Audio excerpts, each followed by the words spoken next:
Hello everyone, welcome back to my YouTube channel Tanvir Rahman. আশা করি সবাই ভালো আছেন। তো আগামী 2 পর্ব যারা দেখেন নাই তো অবশ্যই দেখে আসুন। এখন যাচ্ছি আমরা মাধবপুর লেকে এবং আশেপাশের যে স্পটগুলো আছে সেগুলো আজকে ঘুরে দেখব। তো সাথেই থাকুন। অনেক কষ্ট করে লাল পাহাড় ঘুরে আসছি। তো লাল পাহাড় ঘোরার পর থেকে এখন 3য় পর্ব চলতেছে। তো দেখতে থাকুন, এক এক করে সব জায়গায় ঘুরে দেখাবো। শ্রীমঙ্গলের কোথায় কোথায় ঘুরবো সাথে থাকলে দেখতে পারবেন। তো শ্রীমঙ্গলের ট্যুরটা অনেক এনজয় করতেছি, কারণ এত সুন্দর একটা জায়গা এতদিন আমার অদেখা ছিল, এখন আমি দেখতে পারতেছি। নিজের কাছে অনেকটাই ভালো লাগতেছে।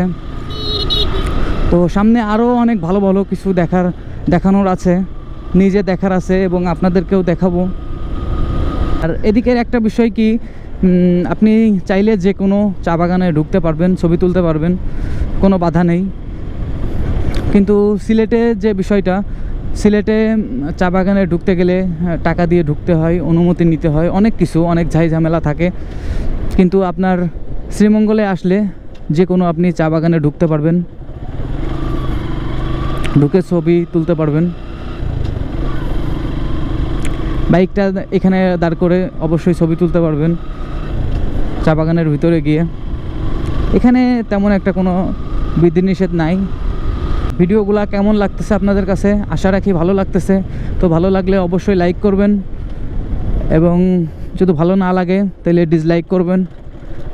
আর ডিসলাইক করার কারণটা অবশ্যই কমেন্ট বক্সে বলে যাবেন। নেক্সট টাইম যে ভুলগুলো হচ্ছে সেগুলো শুধরানোর চেষ্টা করব। আর বেশি বেশি ভ্রমণ করুন এবং দেশকে জানুন। টাইমটা যখন 10:58, তো তখন আমরা এখন কোথায় আছি সেটাও নিজেরাও জানি না। মাধবপুর লেকটা কি সামনে? সামনে যাব।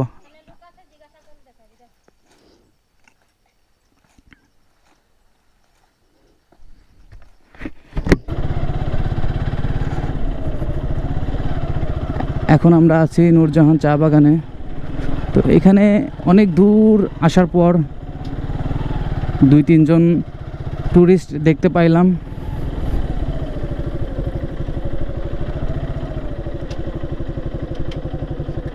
এটা নূরজাহান টি স্টেট অফিস।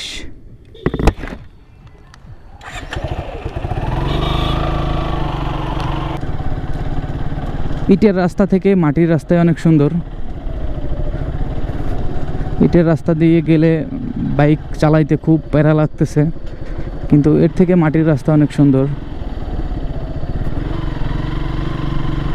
আর জায়গাটা অনেক নির্জন, কিন্তু ভয় পাওয়ার কোনো কারণ নাই। এখানে বাগানের ভিতরে মালিরা কাজ করতেছে।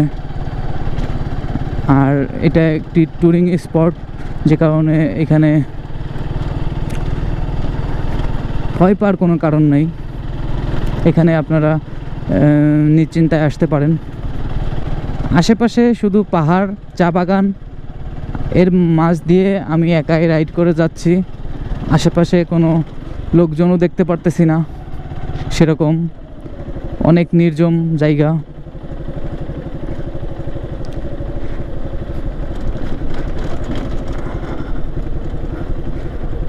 বেশি ভালো লাগতেছে আজকে। তেমন একটা রোদ নেই, তেমন একটা গরম নেই। তো সে কারণেই এইখানে আরও বেশি সুন্দর লাগতেছে চা বাগানগুলা।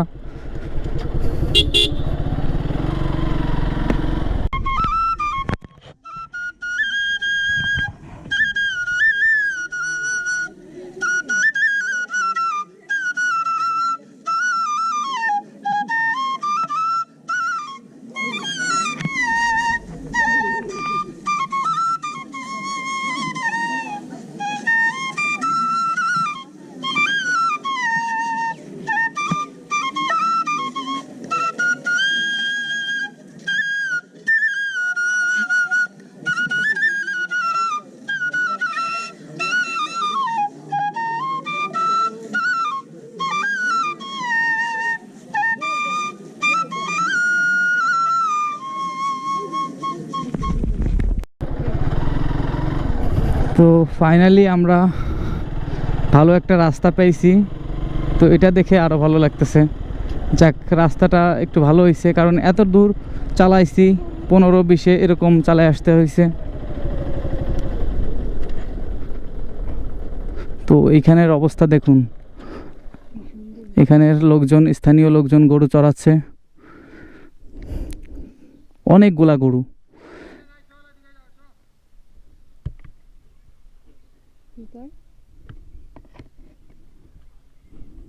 তো ফাইনালি আমরা এখন মাধবপুর লেকে আসছি। তো মাধবপুর লেকে যাওয়ার জন্য এই খাড়া পাহাড়টা উঠতে হবে।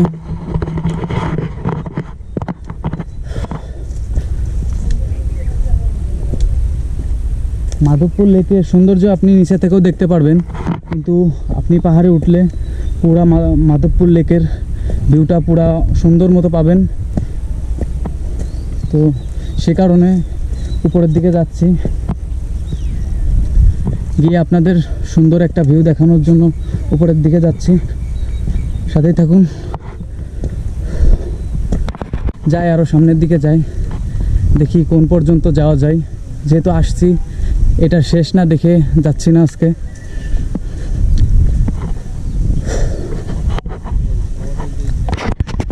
এখন টাইম হচ্ছে 12টা 23। তো এখন আমরা আছি মাধবপুর লেকে। তো প্রচুর পরিমাণে রোদ আর গরম, তো যে কারণে এখানে একটু রেস্ট করতেছি, দেন নেক্সট গন্তব্যে যাব। তো এখন কলা নিছি, পাহাড়ি কলা।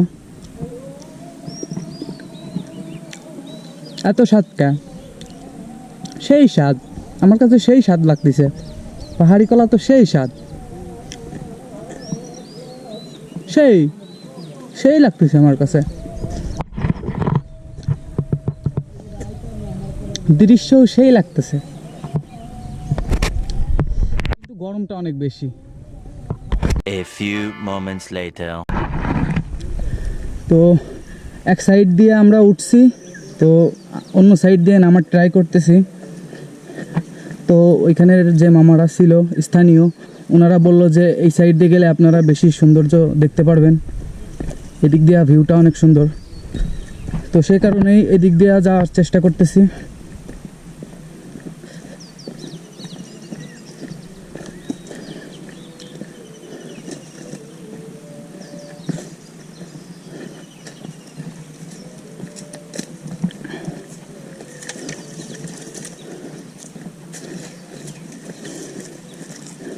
লেকে প্রচুর পরিমাণে পদ্ম ফুল ফুটছে, তো সেটার জন্য একদম লেকের পাশ ঘেঁষে আমরা একদম গন্তব্যে যাব। ওইখান থেকে দেন নেক্সট যে জায়গাটা আছে, নেক্সট যে স্পটটা আছে সেই স্পটটা ঘুরে দেখব। তারপরে বিকালের আগেই মৌলভীবাজার পৌঁছাইতে হবে।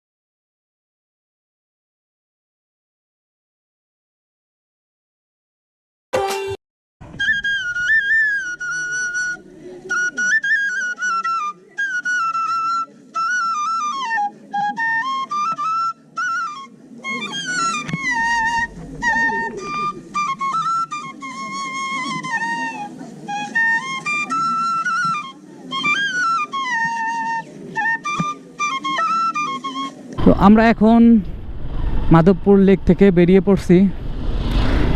তো ব্লগটি আর বড় না করি, ব্লগটি এখানেই শেষ করে দিচ্ছি।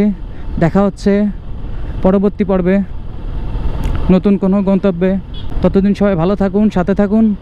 আল্লাহ হাফেজ।